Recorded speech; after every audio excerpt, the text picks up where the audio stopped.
1967, 1977 தேர்தல்களைப் போலவே 2026 தேர்தல் இருக்கப் போகிறது என்று தமிழக வெற்றிக் கழக தலைவர் விஜயின் கணிப்பு பலிக்குமா?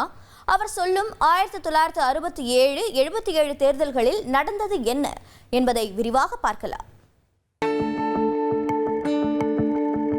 2026 சட்டப்பேரவை தேர்தலுக்கான பணிகளை தீவிரமாக்கியிருக்கிறார் தமிழக வெற்றிக் கழக தலைவர் விஜய்.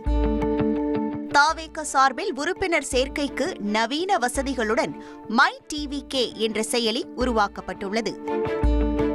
இந்த செயலியை அறிமுகம் செய்யும் விழா பனையூரில் நடைபெற்றது. விழாவில் வெற்றி பேரணியில் தமிழ்நாடு என்ற பிரச்சார இயக்கத்தை தொடங்கி வைத்தார் விஜய். 2026 தேர்தலில் நிச்சயம் ஆட்சி மாற்றம் வரும் என நம்பிக்கை தெரிவித்தவர் மக்களை சந்திக்க நிர்வாகிகள் மற்றும் தொண்டர்களுக்கு அறிவுறுத்தினார். தொடர்ந்து வெற்றி பெற்றவர்களின் அதிகார பலத்தை உடைத்து 1967, 1977 தேர்தல்களில் புதியவர்கள் ஆட்சிக்கு வந்தார்கள் என்று தொண்டர்களை ஊக்கப்படுத்தினார் விஜய். 1967, 1977 தேர்தல்களைப் போல 2026 தேர்தலும் அமையும், ஆட்சி மாற்றம் ஏற்படும் என்றார் விஜய். இதுக்கு முன்னாடி நம்ம தமிழக அரசியலில் நடந்த 2 மிகப்பெரிய தேர்தல்கள், நான் சொல்கிறது 1967 and 1977, அது மாதிரி 2026 அமைய போகுது. அந்த 2 மாபெரும் தேர்தல்களில் ஆல்ரெடி தொடர்ந்து வின் பண்ணிட்டு இருந்தவங்களோட அதிகார பலம், அசுர பலம் எல்லாத்தையும் எதிர்த்து நின்று தான் புதுசாக வந்தவங்க ஜெயிச்சிருக்கிறாங்க. அறிஞர் அண்ணா அவர்கள் சொன்ன அதே விஷயத்தை தான் நானும் இங்கே ரிப்பீட் பண்ணணும்னு ஆசைப்படுறேன்.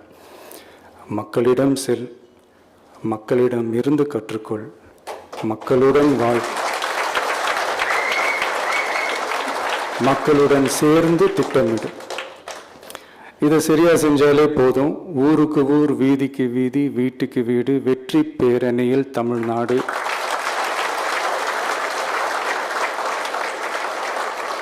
அப்படின்ற அந்த கான்செப்டில் எல்லா குடும்பங்களையும் ஒன்றா சேர்த்து உறுப்பினர்களாக சேர்த்து நம்மளால் கண்டிப்பாக ஜெயிக்க முடியும். 2026 தேர்தலில் புதிய கட்சிக்கு மக்கள் வாய்ப்பளிப்பார்கள் என சொல்லியிருக்கிறார் விஜய்.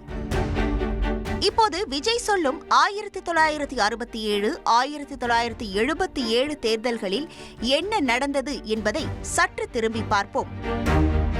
1967 தேர்தல் தமிழக வரலாற்றில் ஒரு திருப்புமுனை தேர்தலாக அமைந்தது. சுதந்திரத்திற்கு போராடிய காங்கிரஸை தள்ளிவிட்டு மக்கள் திமுகவை தேர்வு செய்திருந்தார்கள். 1962 தேர்தலில் காங்கிரஸ் வெற்றி பெற்று காமராஜர் ஆட்சி அமைத்தார். பிறகு தேச அரசியலுக்கு காமராஜர் செல்ல பக்தவச்சலம் முதலமைச்சரானார். பக்தவச்சலம் ஆட்சியில் விமர்சனத்திற்குரிய நிகழ்வுகளும் அரங்கேறியது. ஹிந்தி திணிப்பு பெரும் எதிர்ப்பை சம்பாதித்துக் கொண்டிருந்தது. ஹிந்தி எதிர்ப்பு போராட்டம் திமுகவை வலுவாக்கியது. காங்கிரஸ் ஆட்சியில் மாநிலத்தில் 1964 அரிசிக்கு நிலவிய தட்டுப்பாடும் பெரும் பிரச்சனையாக இருந்தது. ஹிந்தி எதிர்ப்பு காங்கிரஸ் எதிர்ப்பாக உருவானது. 1967 தேர்தல் சூழலை முன்கூட்டியே கணித்து காமராஜர் மாநில அரசியலுக்கு திரும்பினார். மறுபுறம் இடதுசாரிகள் ராஜாஜியின் சுதந்திரா கட்சி என கூட்டணியை வலுவாக்கியது திமுக. தேர்தலில் காங்கிரஸை தோற்கடித்து திமுக வெற்றியை வசமாக்க அண்ணா முதலமைச்சர் ஆனார். தமிழக தேர்தல் வரலாற்றில் மற்றொரு மறக்க முடியாத தேர்தல் 1977 சட்டப்பேரவை தேர்தல். எம்ஜிஆர் தொடங்கிய அதிமுக முதல் தேர்தலிலேயே அமோக வெற்றியை வசமாக்கி அரியணை ஏறியது.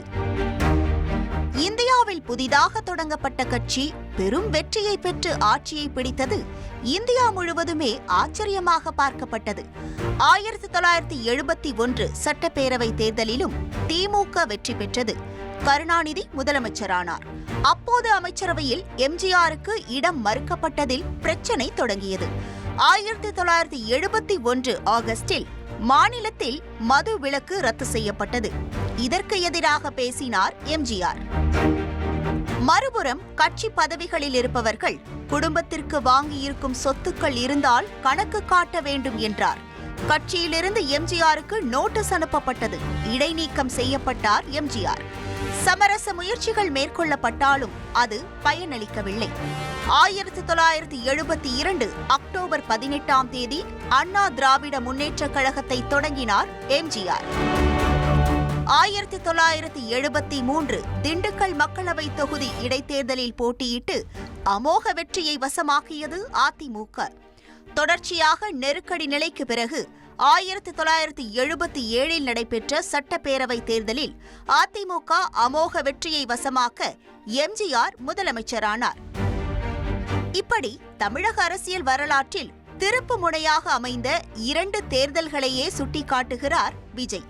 இது சாத்தியமா என மூத்த பத்திரிகையாளர் ரமேஷிடம் கேட்டபோது, அடுத்தடுத்த அவரது அரசியல் நகர்வு, தேர்தல் பிரச்சாரங்களை பார்க்க வேண்டும். விஜய் இன்றைய அரசியலில் அலட்சியப்படுத்த முடியாத சக்தியாக இருக்கிறார் என்று கூறினார். தமிழக அரசியலில் எத்தகைய மாற்றத்தை அவரது கட்சி அளிக்கும் என்பதை நாம் அவரது தேர்தல் மாநாடு, அந்த மாநாட்டின் போதுதான் நாம் தெரிந்து கொள்ள முடியும், அல்லது பரப்புரையின் போதுதான் தெரிந்து கொள்ள முடியும். தமிழக வெற்றி கழகத்திற்கு இளைஞர்கள் மத்தியில் பெரிய அளவில் ஈர்ப்பு இருக்கிறது என்று வெளிவந்திருக்கக்கூடிய கருத்து கணிப்புகள் தெரிவிக்கின்றன. விஜயகாந்த் அவர்களுக்கு ஒரு எழுச்சி இருந்தது. அதுபோன்றது ஒரு எழுச்சி ஆரம்ப நிலையிலேயே இவருக்கு உருவாகி இருப்பதாக தோன்றுகிறது. அவரது அரசியல் பயணத்தை நாம் தொடர்ந்து கவனிக்க வேண்டும். அவர் ஒரு அலட்சியப்படுத்த முடியாத சக்தி என்றுதான் நான் பார்க்கிறேன். பத்திரிகையாளர் டிவி சோமு பேசிய போது, விஜய் குறிப்பிடும் 2 தேர்தல்களுமே தாவேகாவுக்கு பொருந்தாது என்றார். ஒவ்வொரு வீட்லயுமே விஜய் ரசிகர் இருக்கிறதா சொல்றாங்க. ஒரு வாதத்துக்காக அதை ஒத்துக்கிட்டோம்னா, அதே மாதிரி ஒவ்வொரு வீட்லயுமே அஜித் ரசிகர் இருக்காங்க, ரஜினி ரசிகர் இருக்காங்க. அவங்க விஜய்க்கு எதிரான கட்சிக்கு தான் ஓட்டு போடுவாங்க.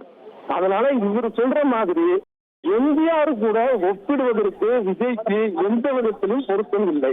1967 திமுக வந்ததுங்கிறது அதுக்கு முன்பாகவே அது ஒரு கொள்கை ரீதியாக திராவிடர் கழகம் அங்கத்துல இருந்து, அதுக்கு முன்னாடி நீதி கட்சி இருந்து, அப்புறம் தேர்தலில் போட்டியிடக்கூடிய அமைப்பாக திமுக அவ்வளவு விஷயங்கள் இருந்திருக்கு. எம்ஜிஆருடைய பிரபலத்துக்கும் விஜயோடைய பிரபலத்துக்கும், அந்த எம்ஜிஆருடைய 1977 அந்த பிரபல வெற்றிக்கும் இதுக்கு சம்பந்தம் இல்லை. இந்த 2மே விஜய்க்கு பொருந்தாது.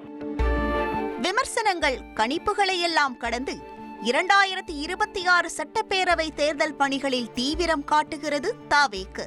இப்போது விஜய் குறிப்பிடும் 1967, 1977 தேர்தல்களோடு 2026 தேர்தலை ஒப்பிட முடியாது என பலரும் சொல்லும் வேளையில், மக்கள் மனசு வைத்தால் சாத்தியம் என மதுரை மாநாட்டுக்கு தயாராகி வருகிறார் விஜய். உங்கள் தந்தி ஒன் தொலைக்காட்சியில் தெனாலிராமன் தினமும் மாலை 6 மணிக்கு காண தவறாதீர்கள்.